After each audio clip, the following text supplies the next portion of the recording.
জাতির উদ্দেশ্যে ভাষণে প্রধান উপদেষ্টা সরকারের অর্জনগুলো ভালোভাবে তুলে ধরতে পারেননি বলে মনে করেন অর্থনীতিবিদ ডক্টর দেবপ্রিয় ভট্টাচার্য। তিনি বলেন, জুলাই সনদে জাতির সামনে তিনি অর্ধসত্য তুলে ধরেছেন। ইতিহাস নিয়ে খেলার চেষ্টা করলে তার ফল ভালো হয় না বলেও মন্তব্য করেন তিনি। ডিবিসি নিউজকে দেয়া বিশেষ সাক্ষাৎকারে অন্তর্বর্তী সরকারের 1 বছরের মূল্যায়ন তুলে ধরেন দেবপ্রিয়।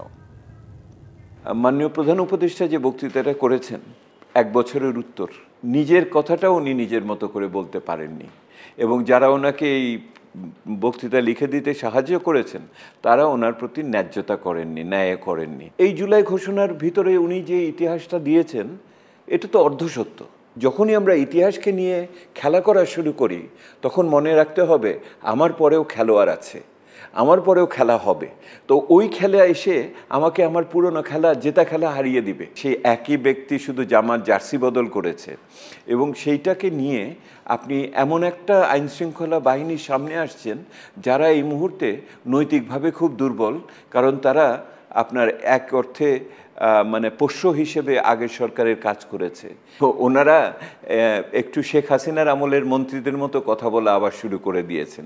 এটা বোধহয় ক্ষমতার সমস্যা। যারা যখন চেয়ারে বসেন তারা ওই নিজেদের প্রতি আর অন্তর্দৃষ্টি দেন না, অন্যদেরও দূরদৃষ্টির বাইরে রাখেন। প্রত্যেকের আইনের সুরক্ষা পাওয়ার অধিকার আছে, এবং সেই সুরক্ষার সাথে তার এবং তার পরিবার এবং তার সম্পত্তির পূর্ণ সুরক্ষা দেওয়া সরকারের দায়িত্ব।